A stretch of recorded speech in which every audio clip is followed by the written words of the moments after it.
നമസ്കാരം. ഇന്നത്തെ വീഡിയോയിൽ പറയാൻ പോകുന്നത് ഇന്ത്യയുടെയും പാകിസ്ഥാൻ്റെയും ആണവ ശക്തിയെക്കുറിച്ചാണ്. അതായത് ഇപ്പോൾ ഇന്ത്യയും പാകിസ്ഥാനും തമ്മിലൊരു യുദ്ധത്തിൻ്റെ വക്കിലാണ്. പാകിസ്ഥാൻ്റെ ചില ഭരണാധികാരികൾ പാകിസ്ഥാൻ്റെ കയ്യിൽ ആണവായുധമുണ്ട്, അതുകൊണ്ട് ഇന്ത്യ കരുതിയിരുന്നോണം എന്നൊക്കെ പറയുകയുണ്ടായി. അപ്പോൾ നമ്മൾ ചിന്തിക്കുമ്പോൾ, ആണവായുധത്തെക്കുറിച്ച് ചിന്തിക്കുമ്പോൾ നമ്മൾ മനസ്സിലാക്കേണ്ടത്, ആണവായുധങ്ങൾ കൈവശമുള്ള ഒരു രാജ്യമെന്ന് പറഞ്ഞാൽ ഏറ്റവും കൂടുതൽ സംഹാരശേഷിയുള്ള രാജ്യങ്ങളിൽപ്പെട്ടതാണ് എന്നുള്ളതാണ്. ലോകത്തിൽ തന്നെ ഏതാണ്ട് 7 രാജ്യങ്ങൾക്ക് മാത്രമേ ആണവായുധ ശേഷിയുള്ളൂ. അതിൽ 2 രാജ്യങ്ങളാണ് ഇന്ത്യയും പാകിസ്ഥാനും.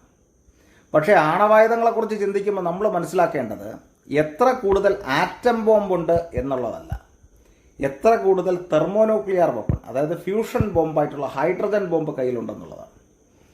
കാരണം ഹിരോഷിമയിലും നാഗസാക്കിയിലുമൊക്കെ പ്രയോഗിച്ചത് വെറും ആറ്റം ബോംബ് മാത്രമാണെങ്കിൽ, ആറ്റം ബോംബിനേക്കാൾ ആയിരക്കണക്കിന് 10,000-കണക്കിന് ഇരട്ടി സംഹാരശേഷിയുള്ള ഹൈഡ്രജൻ ബോംബ് ഏത് രാജ്യത്തിൻ്റെ കൈവശമുണ്ട്, ആ രാജ്യമാണ് ഏറ്റവും അധികം ശക്തിയുള്ള രാജ്യം. അപ്പോൾ ആ വിഷയത്തിലൊക്കെ നമ്മൾ ചിന്തിക്കുമ്പോൾ അമേരിക്കയും റഷ്യയും തമ്മിലൊരു യുദ്ധം ഉണ്ടാകാത്തതിന് കാരണം രണ്ടുപേരുടെ കയ്യിലും ഹൈഡ്രജൻ ബോംബ് ഉള്ളതുകൊണ്ടാണ്. ഇനി ഇന്ത്യയുടെ കാര്യത്തിലേക്ക് വരാം. നമ്മൾ ലേറ്റസ്റ്റായിട്ട് ഒരു ആണവ പരീക്ഷണം നടത്തിയത് 1998 പൊക്രാൻ മരുഭൂമിയിലാണ്. അതിനു മുമ്പും ഇന്ത്യ ആണവ പരീക്ഷണം നടത്തിയിട്ടുണ്ട്. 1984 ആണവ പരീക്ഷണം നടത്തിയിട്ടുണ്ട്. അതൊക്കെ തന്നെ ഫിഷൻ ബോംബ് പരീക്ഷണമായിരുന്നു, അതായത് ആറ്റം ബോംബ് പരീക്ഷണമായിരുന്നു. അത് ഏറെക്കുറെ വിജയിക്കുകയൊക്കെ ചെയ്തിട്ടുണ്ട്. പക്ഷേ 1998 നമ്മൾ നടത്തിയ തെർമോന്യൂക്ലിയർ വെപ്പൺ പരീക്ഷണം, അതായത് ഹൈഡ്രജൻ ബോംബ് പരീക്ഷണം എന്ന് പറയുന്നത്, അത് അത്ര വിജയകരമല്ല എന്നുള്ളതാണ് ചില അഭ്യൂഹം എന്ന് പറയുന്നത്. എങ്കിലും നമ്മുടെ ശാസ്ത്രജ്ഞന്മാർ, ഡോക്ടർ APJ അബ്ദുൽ കലാം ഉൾപ്പെടെയുള്ള ശാസ്ത്രജ്ഞന്മാർ അത് വിജയമായിരുന്നോ പരാജയമായിരുന്നോ എന്നുള്ളതിനെക്കുറിച്ച് വ്യക്തമായ ഒരു ഉത്തരം തന്നിട്ടില്ല.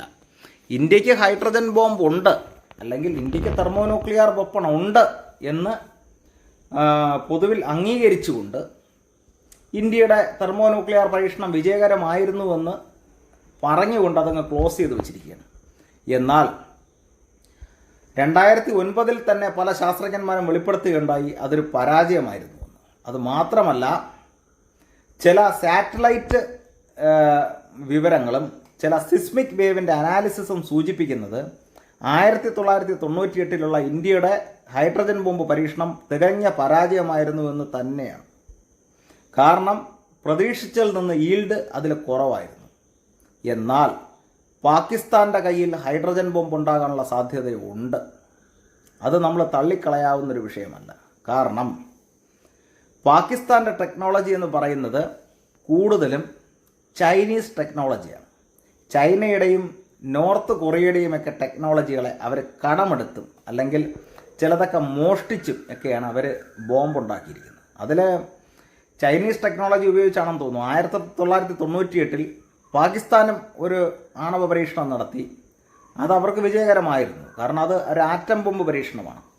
പാകിസ്ഥാൻ ഇതുവരെ ഒരു ഹൈഡ്രജൻ ബോംബ് പരീക്ഷിച്ചിട്ടില്ല. പക്ഷേ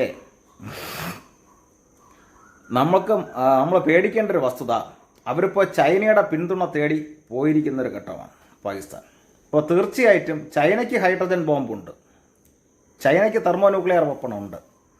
അപ്പോൾ അതുപോലെ തന്നെ നോർത്ത് കൊറിയ, ഉത്തര കൊറിയയ്ക്കും നല്ല ആണവ സാങ്കേതിക വിദ്യയുണ്ട്. തീർച്ചയായിട്ടും ഈ രാജ്യങ്ങളൊക്കെ സഹായിക്കുകയാണെങ്കിൽ പാകിസ്ഥാന് തീർച്ചയായിട്ടും ഹൈഡ്രജൻ ബോംബ് കിട്ടും. അത് അപകടകരമായൊരു വസ്തുതയാണ്. രണ്ടാമത്തെ കാര്യം എന്താണെന്ന് ചോദിച്ചാൽ, ഒരു രാജ്യവും ആണവായുധം അങ്ങോട്ടും ഇങ്ങോട്ടും കൊടുക്കുകയില്ല, എക്സെപ്റ്റ് ചൈനയും പാകിസ്ഥാനും നോർത്ത് കൊറിയയും ഒഴിച്ച്. അതായത് ആണവായുധം മറ്റൊരു രാജ്യത്തിന്, അല്ലെങ്കിൽ ആണവ സാങ്കേതിക വിദ്യ അല്ലെങ്കിൽ ആണവായുധം മറ്റൊരു രാജ്യത്തിന് കൊടുക്കുന്നത് ചൈനയും പാകിസ്ഥാനും തമ്മിൽ നടക്കും. കാരണം അവരുടെ ടേംസ് എന്ന് പറഞ്ഞാൽ അങ്ങനെയാണ്. വേറെ ഒരു രാജ്യവും, ഇപ്പോൾ ഇന്ത്യയുടെ കയ്യിൽ ഹൈഡ്രജൻ ബോംബില്ല, ഇന്ത്യ പോയി അമേരിക്കയുടെ കയ്യിലോ റഷ്യയുടെ കയ്യിലോ ഒരു ഹൈഡ്രജൻ ബോംബ് തരൂ എന്ന് പറയും, അല്ലെങ്കിൽ ഹൈഡ്രജൻ ബോംബ് അതിൻ്റെ സാങ്കേതിക വിദ്യ നമ്മൾ വാങ്ങാൻ പോയാൽ തീർച്ചയായിട്ടും അവരത് തരികയില്ല.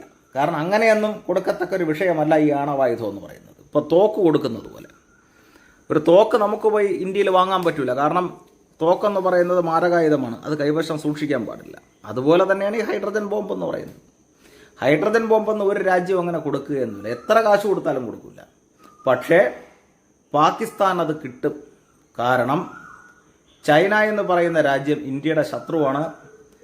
ഇന്ത്യ നശിക്കേണ്ടത് ചൈനയുടെ ആവശ്യമാണ്. അപ്പോൾ തീർച്ചയായിട്ടും ചൈനയുടെ കൈവശമുള്ള ഹൈഡ്രജൻ ബോംബ് ചൈന വേണമെങ്കിൽ പാകിസ്ഥാന് ഹാൻഡ് ഓവർ ചെയ്യാം. അങ്ങനെ പാകിസ്ഥാന് മറ്റ് രാജ്യങ്ങളിൽ നിന്ന് ഹൈഡ്രജൻ ബോംബ് കിട്ടാനുള്ള സാധ്യത ഉണ്ട്. അപ്പോൾ ഇവിടെയാണ് ഈ അപകടം കിടക്കുന്നത്. അതായത് ഒരാണവ ശക്തി എടുത്ത് നോക്കിക്കഴിഞ്ഞാൽ ഇന്ത്യക്കില്ലാത്ത ഹൈഡ്രജൻ ബോംബ് പാകിസ്ഥാൻ്റെ കയ്യിലുണ്ടാകാൻ സാധ്യത കൂടുതലാണ്. അപ്പോൾ ഇത് നമ്മുടെ ഭരണാധികാരികൾ ഏറ്റവും കൂടുതൽ ശ്രദ്ധിക്കേണ്ട ഒരു കാര്യമാണ്.